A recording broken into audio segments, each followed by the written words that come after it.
Hey, Rose, are you free? There's something I want to talk to you about. Yes, I'm here. What's the matter? Did I do anything that makes you feel sad or offended? Anything at all? Huh? What are you trying to say, Julia? You know we've been besties since high school, so I don't think it's necessary to keep anything a secret between us, right? Well, if you put it that way, then there's no need to hold back my thoughts any longer. Rose, I hate to say this, but I feel like you're secretly sabotaging my work as well as my personal life. Why did you come up with such a harsh statement about me, Julia? I thought we're friends. I can't believe you said that to the one and only friend that you have. I'm well aware that you've been my closest friend for many years now. That's why it took me quite some time to reach that conclusion. Trust me, I thought long and hard enough about it, and every clue leads to you, Rose. So what exactly do you suspect that I did to sabotage you? I mean, I've been hearing lots of whispers and comments about me, hitting on other male coworkers at our workplace while being a married woman. Now, whenever I make my appearance at the company, everyone just gives me a judgmental and despised look. When I asked them personally, they said that you're the only one who spread that rumor about me in the first place. What? These ignorant people. Not once in my entire life have I ever thought of selling you out and made up such a terrible lie. You're hurting my feelings, Julia. Not only that, you even persuaded other colleagues to start speaking to me in a rude manner. Is that true? They were so nice to me before, but somehow their attitude towards me has completely changed for the worse recently. It's understandable. I mean, how can they have any respect for a broad who's already married and still flirts with other men? What? I can't believe those savage words just slipped out of your lips. That's a completely untrue and ungracious accusation. No, you're getting the wrong idea, Rose. I just came up with that statement based on what the rumor says. Okay, fine. So you're refusing to plead guilty for propagating false narratives about me, right? How about that time you badmouthed me and my work to our manager, Tim? One time, I happened to overhear the conversation between you and Tim, which made me really shocked. I didn't want to believe in what I discovered, but I know for a fact that it was unmistakably your voice.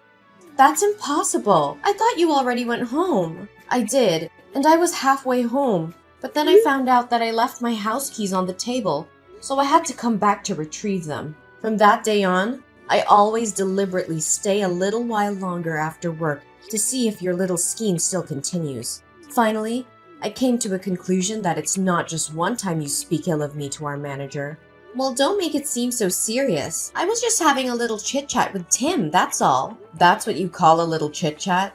You said that I wasn't pulling my weight and accomplishing my tasks on time. In reality, you were the one who always skips your duty at work, and then made me fulfill it for you, which slows me down in doing my own job. Hey, didn't I make it clear to you that I was too busy to finish what I was assigned to? Additionally, isn't it common sense that friends should help each other out in times of need? You were too busy? Hello, I'm the mother of 2 kids. I'm the one who has to take on both household chores and job assignments. And you, I reckon the only thing you ever cared about is your appearance, actually. You always show up late at work because it takes at least 1 hour to choose an outfit. That's what you call being busy? Now you're exposing my mistakes, huh? You make me regret considering you my best friend. Best friend? Or the most ideal subject that you can use for your own benefit? Should I further narrate what other misinformation you have provided our manager with? You conveniently made up a dreadful story in which I initiated the gossip about Tim's wife having an extramarital affair and made it widely known to the whole company. To top it off, you even have the audacity to lie about me, claiming myself the smartest person in the workplace who was plotting to dethrone Tim and take over his position. Well, yeah, maybe I did say something like that, but with good intentions.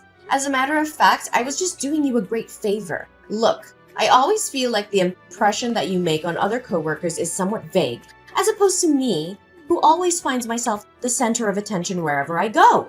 On that account, I was just having the urge to help you stand out from the crowd. You're welcome. No need to thank me.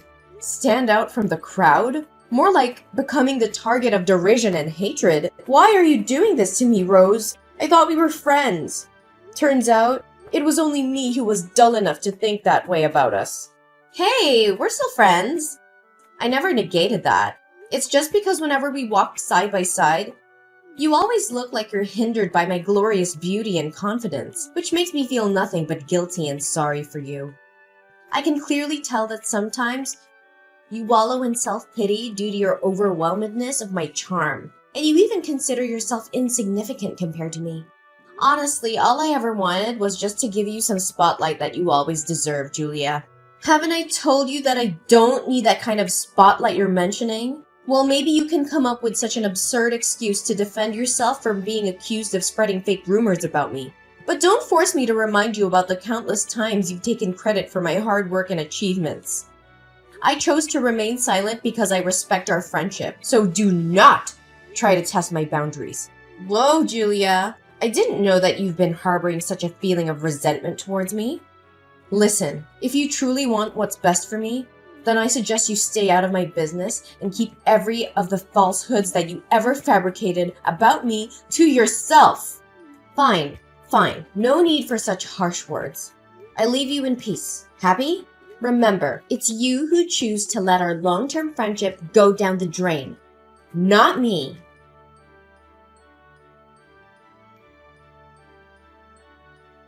Rose, can you explain to me what just happened this evening?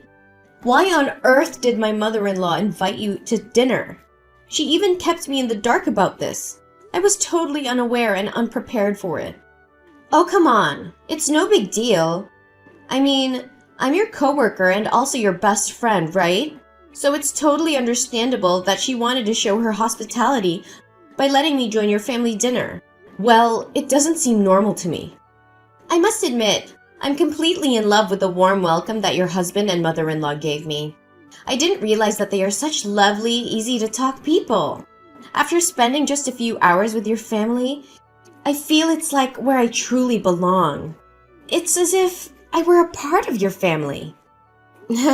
Great. I'm glad that it made you feel good. But can I speak up my honest opinion about what happened? Sure, go ahead. I can tell with certainty that your family would want me to come over again, right? I can't wait! I'm super excited, Julia. Well, yeah. How did you know that? I don't know, but I really have a hunch that there's something not right with the way my mom-in-law and my husband behave when you're around. I know, right? I was overly surprised too. They treated me so nicely, as if I were truly a member of your family, which warms my heart to an infinite extent. You have the best family ever, you know that, Julia? I do love my family, but my mother-in-law never cared for me as she did for you. She was weirdly polite as she just reacted with a smile when you said that her food didn't suit your taste. I mean, if it was me instead of you, she would definitely lose her temper and throw a fit at me. Julia, did you pay attention to your own words? You make it seem like your mother-in-law is a witch or something. Gosh. Imagine if that hurtful accusation ever reaches your husband's ears. Well, it only proves that you obviously don't have any clue about being a docile and obedient daughter-in-law. What do you mean by being a docile and obedient daughter-in-law? It's me and only me who takes on the housework every day and keeps everyone in my family in check.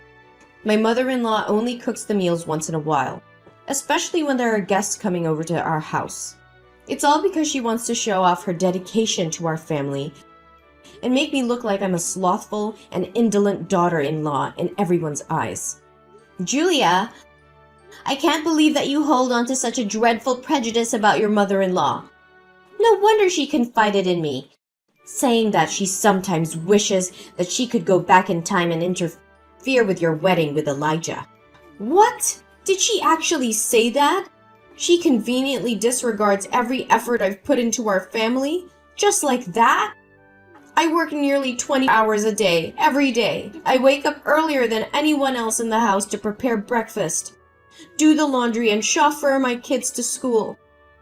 Immediately after getting back home from work, I set out to make dinner and then wash the dishes afterwards. I'm awakened from sleep often at night to change diapers for Kylian. What else in the world do my mother-in-law expect from me? I don't know what advice I could give you, Julia.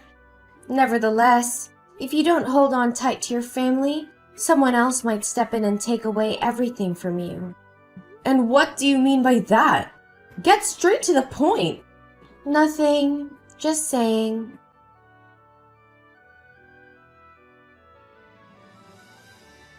Hey, Rose? Why aren't you answering my texts and calls? What are you doing? Duh, I was occupied with some personal business. And I don't think that I'm obliged to inform you about everything I do, correct? You're starting to become a nuisance. You know that? What? How dare you talk to me in such a manner when you're the one who's trying to destroy my life, my career, and now my marriage? Tell me, Rose, are you trying to steal my husband? Whoa, Julia. You better watch your mouth when coming up with such a strong and unfounded allegation. Destroy your marriage? If anyone here were to be responsible for your probable marriage breakdown, it's definitely you and no one else but you. I mean, who can you blame if you're the one who isn't capable enough to keep your husband around, huh? You're being unreasonable. You know that? I mean, you and I are both women, not to mention best friends. You should understand how I feel right now better than anyone, right? On the contrary, you ignore my warnings and you carry on with your mind games to seduce my husband. Seduce your husband?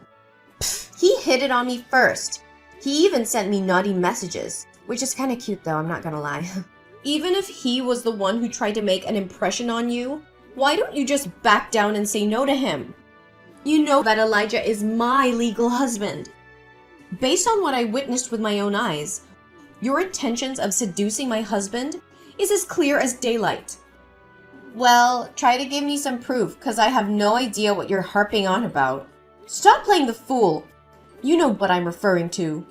On the day that my mother-in-law invited you for dinner, you chose to put on a micro miniskirt as short as if it could expose your whole butt cheeks. To make matters a lot worse, you took advantage of every chance you got to bend down and show off in front of my husband. Do you have any sense of shame? Hey, it was just because I kept accidentally dropping all kinds of stuff on the floor. You know how clumsy I can get. Don't act as though I was too dumb to not even realize your evil scheme. All you were trying to accomplish was just catching my husband's attention and making his eyes glued to your body. I had to refrain myself from bursting out in tears when I saw you exchange messages with my husband. Oh, so you already found out about that too, huh? Well, then maybe you can also happen to discover something interesting in his briefcase. Like my underwear, for example. What did you say? So he actually betrayed me this whole time? Betrayed? If I were you, I wouldn't put it that way. Because I truly don't know if he had any feelings for you in the first place. You're so pathetic, Julia. You know that? So you're revealing your true devilish intentions, huh? Tell me, why are you doing this to me? To my knowledge, I haven't done anything that's out of alignment against you. In my mind, I have always considered you my best friend since we were high school girls. Well, guess what? It's only you who naively and blindly thinks that we're friends.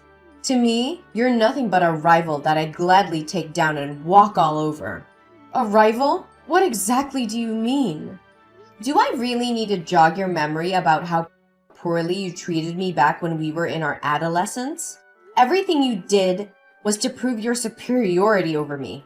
I mean, between the two of us, you were always the one who received compliments from the boys for being pretty and charming or whatever. Having passed every exam with the highest scores in our class, you found yourself showered with a lot of praises and compliments from the teachers. Now, you're even outperforming me at work, which makes me feel like a loser in our coworkers' eyes. What? So if I got it correct, you pulled off every dirty trick you could and brought absolute misery to my life just because you're envious of me? I envy you? Not in a million years. I just couldn't stand your bossy, condescending, and overconfident attitude. That's all. That's completely bogus. I'm not anything like what you've just described me to be. Well, I'm not planning to waste any more of my time to reason with you. By the way, your husband told me that when he returns home tomorrow, he'll personally hand you the divorce documents. You must have been informed by Elijah that he has to go on a business trip for a couple of days, right? In reality, me and him are just spending some intimate nights together. You dirty, shameless broad! It's a shame I won't get to see how your face turns white when you've received the divorce paper from your own beloved husband. Oh, and by the way, I also happened to overhear Tim talking with our boss. If my ears didn't betray me, you're about to get fired soon, Julia. I guess my plan of undermining your reputation did work out in the end.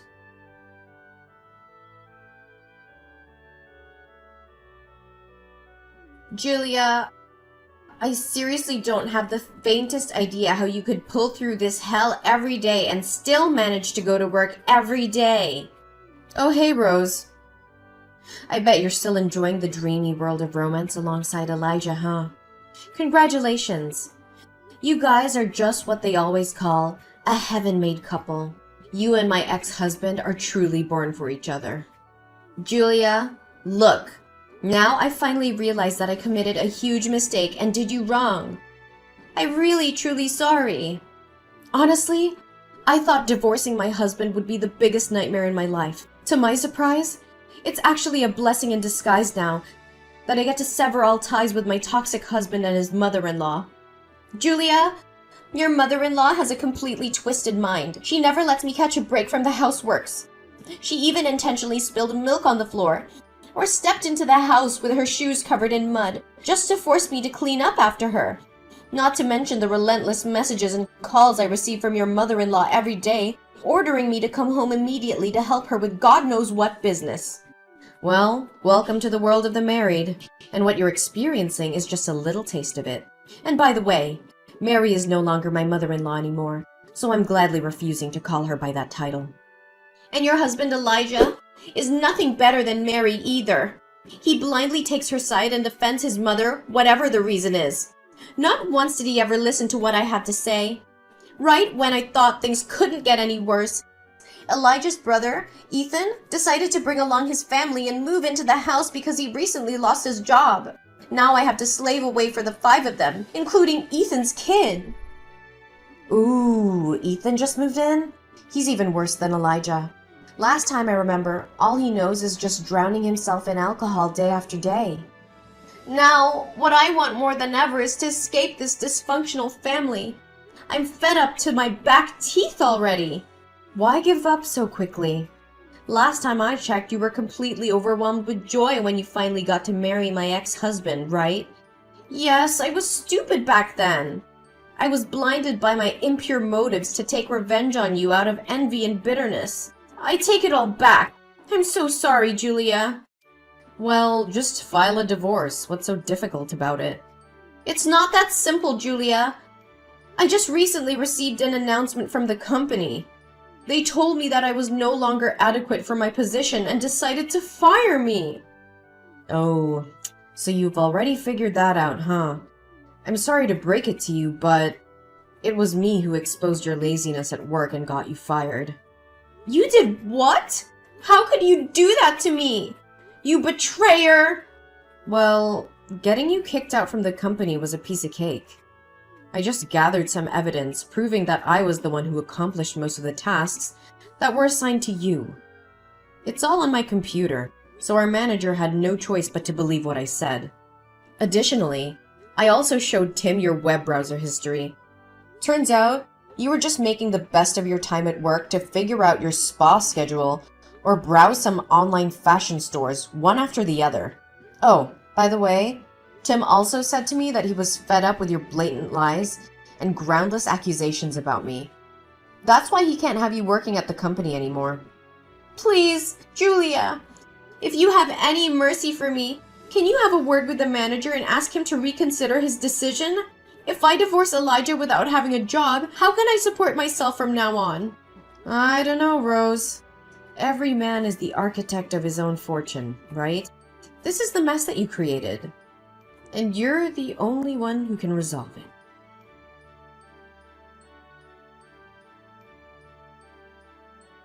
Experiencing the same burdens that I took on my shoulders when I was Elijah's wife was just too much for Rose to handle.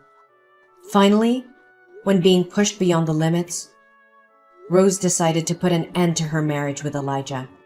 However, she came out of it empty-handed, as the property was under the ownership of Elijah before they got married. After the divorce, Rose was struggling to find a new job because she didn't have the required working experience as well as knowledge to live up to the standards of other companies. Consequently, years of neglecting almost every duty at work and having me fulfill all her tasks made it a big challenge for Rose to survive on her own and rebuild her career path. Although it wasn't easy, I still managed to shake off my painful memories and move forward to a brighter future. My hard work and dedication finally paid off as I got promoted to become the manager of my department, the position which once belonged to Tim. Tim, who has now become the vice director of the company, expressed his utmost anger when he got to hear what Rose did to me. Being a man whose wife engaged in infidelity, Tim has an infinite sympathy for what I had to go through. As we get to know each other better, our feelings for each other also grew stronger and stronger day by day. Tears of joy rolled down my face on the day when Tim proposed to me, as I finally found the true happiness I was searching for.